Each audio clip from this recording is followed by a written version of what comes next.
नमस्कार विद्यार्थी मित्रांनो, सर्वांचं स्वागत आहे आपल्या युट्यूब चॅनल मध्ये. मी शंकरपुरी. विद्यार्थी मित्रांनो, गणित हा विषय एमपीएससी करिता ग्रुप बी आणि ग्रुप सी करिता अत्यंत उपयुक्त ठरत आहे.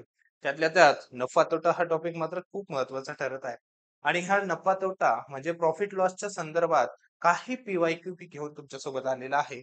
आणि त्या पीवायक्यू ला आपण कोणत्याही प्रकारचे सूत्र न वापरता कशा पद्धतीने टॅकल करू शकतो, ह्याचं उत्तम उदाहरण म्हणजे आजचा आपला व्हिडिओ असणार आहे. आणि हेच आपल्याला बघायचं आहे. तर कुठलाही वेळ न वाया घालता आपण स्टार्ट करूयात मित्रांनो. तर बघा, पहिला प्रश्न तुमच्या स्क्रीनवर आहे. जो प्रश्न कर सहाय्यक परीक्षा 2016 विचारण्यात आलेला होता. तर बघूयात ह्या प्रश्नाचं उत्तर कशा पद्धतीने येणार आहे. तर बघा मित्रांनो, तुमच्या समोर एक प्रश्न आहे. तो प्रश्न व्यवस्थितपणे तुम्ही रीड करा. काय म्हटलेलं आहे, एक कलर टीव्हीचा एक संच आहे. आणि तो अबक ह्या व्यक्तीनं काय केलेलं आहे, कंपनीला 15,000 रुपयाला 10% व्यापारी सूटवर विकलेला आहे. 10% व्यापारी सूटवर विकलेला आहे.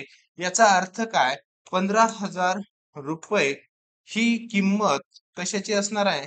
तर ह्या पुढे आपण जर बघितलं तर ह्या 90%ची ती किंमत असणार आहे. 15,000 रुपयाची किंमत आहे. ही किंमत कशाची असणार आहे, तर ह्या 90%ची असणार आहे. जर ह्या 90%ची ती जर किंमत असेल, तर त्यांनी काय म्हटलेलं आहे, तर 15,000चे 90% जर आपण विचारात घेतले, तर तिथं आपल्याला लक्षात येणार आहे. काय लक्षात येणार आहे, 15,000 रुपयाचे 90% जर विचारात घेतलं, 10% याचा अर्थ काय होते, तर 1500 होते. 10%चा अर्थ 1500 होते. तर 90% याचा अर्थ किती, अशा पद्धतीचा प्रश्न बनेल. ओके. तर बघा, 15 9 35 600 135 आणि हे वरचे 2 शून्य जर आपण विचारात घेतले, तर 13,500 काय असणार आहे, तर त्या 90%ची किंमत असणार आहे. आणि त्यांनी विचारलंय त्यावर आपल्याला किती 10% विक्री कर लावलेला आहे. म्हणजे ह्या किमतीवर त्यांनी 10% विक्री कर लावलाय. याचा अर्थ काय असणार आहे, तर 1350 रुपये, म्हणजे 13,500 चे 10% म्हणजेच काय, तर 1350 रुपये काय असणार आहे, तर विक्री कराची रक्कम असणार आहे. अशाच पद्धतीचा साधा आणि सिंपल प्रश्न विचारलेला आहे. पुढील प्रश्न व्यवस्थितपणे रीड करा आणि त्या प्रश्नाला आपण सॉल्व्ह करूयात. बघा, जेव्हा एक वस्तू आहे, ओके, एक वस्तू आहे मित्रांनो, ती 18,700 रुपयाला विकल्याने मालकास 15% नुकसान होते. तर 15% फायदा होण्यास ती वस्तू कितीला विकायला पाहिजे. ओके, साधा सिंपल प्रश्न आहे. 18,700 रुपये जी किंमत आहे, ती किंमत त्यांनी 15% नुकसान झालेलं आहे, म्हणजेच 85% ची किंमत दिलेली आहे. ओके. त्यानंतर बघा मित्रांनो, जर 15% फायदा पाहिजे असेल, तर याचा अर्थ काय, 100वरती 15% फायदा म्हणजे 115. तर 115 ची किंमत किती आहे, अशा पद्धतीचा त्यांनी सिंपल प्रश्न विचारलेला आहे. ओके. जर आपण हे जर पाहिलं, तर आपला प्रश्न आरामात सॉल्व्ह होईल. ओके. बघा, मग ही क्रॉस मल्टिप्लिकेशन जर आपण केलं, तर 18,700 गुणिले 115 भागिले 85, हे जर आपण सॉल्व्ह केलं, तर आपला प्रश्न मात्र इथे सॉल्व्ह होईल. बघा, 17 भाग जाईल. 17 पाचा 85, 17 एक 17, परत एक उरला, 17 एक 17 आणि वरचे 2 शून्य, परत 5 ने इथे भाग जाते. 5 दुनी 10, 5 त्रिक 15, 23 ने 11ला गुणा, मग 23 शून्य शून्य, 23 शून्य शून्य, परत 23 एक 23 ला 3, हातच्याले 2, 23 एक 23 आणि 2 उरलेले, म्हणजेच काय, 25,300, म्हणजे ऑप्शन नंबर 2 हे काय असणार आहे, तर प्रॉपर ह्या प्रश्नाचं उत्तर असणार आहे. म्हणजे कुठल्याही पद्धतीचं आपण सूत्र न वापरता हे गणित आपण सॉल्व्ह करू शकतो. ओके. चला मित्रांनो, पुढचा प्रश्न तुमच्यासाठी आहे. तो प्रश्न तुम्हाला सॉल्व्ह करायचा आहे, जो की परीक्षेमध्ये विचारलेला आहे. ओके. तर बघा मित्रांनो, पुढचा प्रश्न काय म्हणतंय, जर खरेदीची किंमत विक्री किमतीच्या 80% असेल. बघा, जर खरेदीची किंमत विक्रीच्या 80% असेल, तर किती टक्के फायदा होईल, अशा प्रकारचा प्रश्न लिपिक टंकलेखक पूर्व परीक्षा 2017ला विचारलेला आहे. सपोज मी असं कन्सिडर केलं, एक खरेदी किंमत आहे, त्याच्यानंतर एक विक्री किंमत आहे. ओके. आता बघा मित्रांनो, 80% काय असणार आहे, तर इथं खरेदी किमतीच्या, बघा, खरेदीची किंमत विक्री किमतीच्या 80% आहे. खरेदीची किंमत समजा मी असं म्हणलं खरेदी किंमत विक्री किंमत जर 100 असेल तर त्याची 80% खरेदी किंमत आहे. म्हणजे 80% काय असणार आहे? खरेदी किंमत असणार आहे. म्हणजेच त्यांनी पुढे चालून आपल्याला काय विचारलंय तर किती टक्के फायदा होत असेल त्याच्यामध्ये. बघा ह्यातून जर आपण बघितलं ह्यात फरक कितीचा दिसतोय मला 20चा. तर 80 वर जर माझा 20% फायदा होत असेल तर 100 वर किती होणार आहे? तर बघा इथं 1/4 ह्याचाच अर्थ काय होते तर 25%. बघा का बरं? कारण इथं बघा 100 भागिले काय तर 80 गुणिले काय तर 100 शून्य शून्य कॅन्सल 4 इथं 25 चोक 100 होतात. बघा मग इथं काय असणार आहे तर आन्सर साधं सिंपल 25% त्याचं काय असणार आहे तर आन्सर असणार आहे. म्हणजे इतके साधे प्रश्न असतात परंतु त्याला जर आपण व्यवस्थितरित्या जर टॅकल केलं तर आपलं मात्र उत्तर नक्कीच व्यवस्थितरित्या येणार आहे. ओके, पुढचा प्रश्न तुमच्या सोबत आहे. बघा मित्रांनो काय दिलेलं आहे? एक वस्तू 120 रुपयाला विकलेली आहे. ओके मित्रांनो बघा प्रश्न. एक वस्तू 120 रुपयाला विकल्यास खरेदीच्या 1/5 एवढा नफा होतो. ओके, या किमतीला जर विकली आपण तर 1/5 एवढा नफा होतो. तर खरेदीची किंमत किती? एकदम साधा प्रश्न आहे. ओके, तुम्ही जर व्यवस्थितरित्या ह्या प्रश्नाला बघितलं तर तुम्ही बघता क्षणी या प्रश्नाचं उत्तर येईल. बघा 1/5 याचा अर्थ काय होते तर 20%. बघा 20% का 20 भागिले 100 20 100.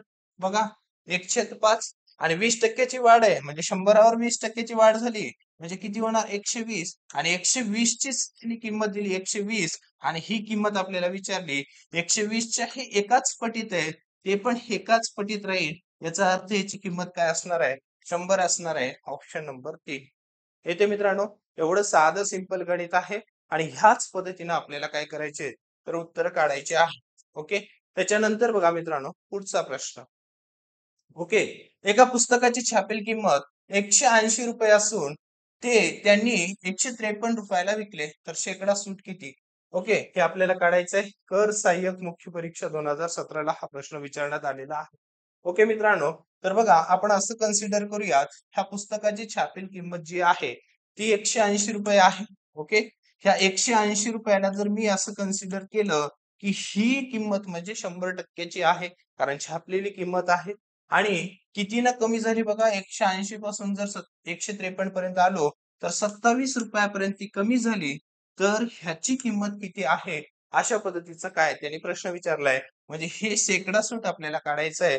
मग हे क्रॉस मल्टिप्लिकेशन जर आपण केलं तर तुम्ही बघा 27 गुणिले 100 भागिले किती येतात तर 180 शून्य शून्य कॅन्सल 9 दोन्ही 18 9 त्रिक 27 बे पंचे 10 3 गुणिले 5 म्हणजे किती तर मित्रांनो 15% काय असणार आहे तर त्यांनी शेकडा सूट दिलेली असणार आहे. अशा पद्धतीचा हा प्रश्न असणार आहे. तर बघा साधे प्रश्न आहेत मित्रांनो. आपल्याला त्या प्रश्नाला व्यवस्थितरित्या समजून घ्यायचं आहे आणि त्या प्रश्नाला सोडवायचं आहे. तर पुढील प्रश्न स्क्रीनवर दिसत आहे. तर व्यवस्थितरित्या त्या प्रश्नाचं उत्तर तुम्हाला द्यायचं आहे. ओके मित्रांनो, पुढचा प्रश्न बघा. छापील किंमत आहे. बघा छापील किमतीवर शेकडा 6 सूट दिलेली आहे. दुकानदाराने 6% सूट दिली आणि एक पंखा त्यांनी 1128 ला त्याने विकलेला आहे. तर पंख्याची छापील किंमत किती? ओके, अशा पद्धतीचा साधा साधा प्रश्न विचारलाय. 6% सूट दिली म्हणजे कितीची त्यांनी अमाऊंट दिलेली आहे 94% ची अमाऊंट त्यांनी दिलेली आहे 1128 रुपये. बरोबर आहे. तर पंख्याची छापील किंमत म्हणजेच काय तर 100% ह्याचा अर्थ काय होतो अशा पद्धतीचा प्रश्न त्यांनी विचारलेला आहे. तर साधा आणि सिंपल प्रश्न आहे. आरामात तुम्ही सॉल्व्ह करू शकता. पर्सेंटेज पर्सेंटेज कॅन्सल होत असते मित्रांनो. तर बघा तुम्ही जर पाहिलं 94च्या 12% म्हणजे 12 पटीमध्ये 1128 आहेत. बघा तुम्ही जर आपण कॅल्क्युलेशन मध्ये जर आणलं तर बघा तर हे पण किती असणार आहे तर 12 पटीत असणार आहे. मग हे किती असणार आहे तर 1200 असणार आहे. कसं 12 पटीत आहे बघा 1128 भागिले किती आहे तर 94. ह्या संख्येला जर आपण मित्रांनो भाग दिला तर हा प्रश्न आपला सॉल्व्ह होणार आहे. बघा ह्या प्रश्नाला जर आपण सॉल्व्ह केलं तर बघा 94 न मी डायरेक्ट भाग दिला 94 एक 94 होतील. ओके, आणि त्याच्यानंतर किती उरणार आहेत तर 18 उरणार आहेत. राईट, आणि हे 18 जर उरले तर हे 188 बनतील आणि हे 188 मात्र 94च्या दुप्पट असतील. म्हणून हे किती पटीत आहे तर 12 पटीत आहे. म्हणून ह्या प्रश्नाचं उत्तर काय असणार आहे ऑप्शन नंबर 3. किती रुपये तर 1200 रुपये काय असणार आहे तर त्या पंख्याची सापेक्ष किंमत असणार आहे. तुम्ही ह्या पद्धतीने देखील ते सॉल्व्ह करू शकता. तुम्ही जर ऑप्शन थ्रू जर गेलात तरी हे प्रश्न आपल्याला सॉल्व्ह करता येणार आहे. ओके. जर 1% ह्याचा जर मी विचार केला, 1% जर विचार केला तर 12 रुपये होते आणि 6% याचा जर मी विचार केला 12 × 72 असं त्याचा अर्थ होते आणि 72 रुपये मी जर 1200 मधून जर मायनस केले तर त्याचा अर्थ काय बनणार आहे तर 1128 बनणार आहे. म्हणजे अकॉर्डिंग टू ऑप्शन म्हणजे ऑप्शन थ्रू पण तुम्ही काय करू शकता तर आन्सर काढू शकता. ओके. पुढील प्रश्न बघा मित्रांनो, संयुक्त गट ब आणि गट क पूर्व परीक्षा 2023 ला हा प्रश्न विचारण्यात आलेला होता. खूप साधा आणि सिंपल प्रश्न आहे. तो देखील तुम्हाला सॉल्व्ह करायचा आहे. बघा मित्रांनो, एका दुकानदाराने 15 शर्ट 2340 रुपयांना विकल्यास 60 रुपये तोटा पाहिलाय, तर प्रत्येक शर्टची किंमत किती? बघा, 2340 रुपयाला विकलाय, त्यावेळेस त्यांनी 60 रुपये तोटा घेतलाय. म्हणजे ऍक्च्युअल मध्ये किंमत किती असली पाहिजे होती त्याची? 2400 रुपये असली पाहिजे होती. ओके. किंमत किती असायला पाहिजे होती? 2400 रुपये. मग प्रत्येक शर्टची किंमत विचारलेली आहे. म्हणजेच काय 2400 रुपयाला मी जर 15 शर्ट विकले, 15 जर भागितलं तर बघा 15 एक 15 उरले 9, 15 सकी 90 आणि वरचा एक शून्य म्हणजेच किती तर 160 रुपयाला त्यांनी प्रत्येक शर्ट काय केले पाहिजे होते तर म्हणजे विकलेलं असलं पाहिजे होतं. म्हणजे अशा प्रकारचा प्रश्न आहे. हे तुम्हाला व्यवस्थितरित्या समजणं गरजेचं आहे. ओके. पुढचा प्रश्न बघा मित्रांनो, खूप महत्वाचा प्रश्न आहे. व्यवस्थितरित्या ह्या प्रश्नाला थोडं समजून घ्या. बघा, एक दुकानदार आहे. तो काय करत आहे? 10 रुपयाला 15 आंबे खरेदी करतोय आणि 10 आंबे 15 रुपयाला बघा 10 आंबे 15 रुपयाला ह्याप्रमाणे तो विकत आहे. म्हणजे त्याला ह्या व्यवहारामध्ये शेकडा नफा किती होतोय? अशा पद्धतीचा प्रश्न आहे. एकदम साधा प्रश्न आहे. व्यवस्थितरित्या तुम्ही त्याला टॅकल करू शकता. बघा तर मित्रांनो, समजा मी असं म्हटलं, इथं आहे आपली रुपयाची किंमत आणि इकडे काय आहे तर इथे आंब्याची किंमत. ओके. किंवा आंबे किती आहेत ते. 10 रुपयाचे 15 आंबे घेतले. 10 रुपयाचे 15 आंबे घेतले आणि त्यानंतर 10 आंबे, आंब्याच्या खाली आंबे लिहिले आणि त्याने 15 रुपयाला विकले. 15च्या खाली 15 रुपये लिहिले. तर या कंडिशन मध्ये काय करायचं? तर व्यवस्थितरित्या बघा मित्रांनो, तर असे प्रश्न आले 10 रुपयाचे 15 आंबे, 15 आंबे 10 रुपयाचे. तर ह्या प्रश्नामध्ये काय करायचं? तर क्रॉस मल्टिप्लिकेशन करायचं. 15 गुणिले 15 225 होतात आणि 10 गुणिले 10 जर केलं तर 100 आणि त्यांनी पुढे काय विचारलंय? शेकडा नफा किती होईल? तर शेकडा नफा म्हणजे 100 वरती किती फायदा दिसायला आहे? तर 125 रुपये किंवा 125% फायदा दिसते. म्हणून काय तर हा शेकडा 125 काय होणार आहे तर नफा होणार आहे. अशा पद्धतीने ह्या प्रश्नाचं उत्तर तुम्ही काढणार आहात. ओके. चलो.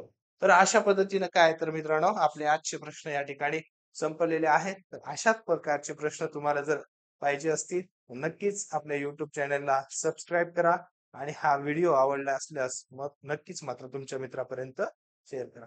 थँक्यू. चलो बाय बाय.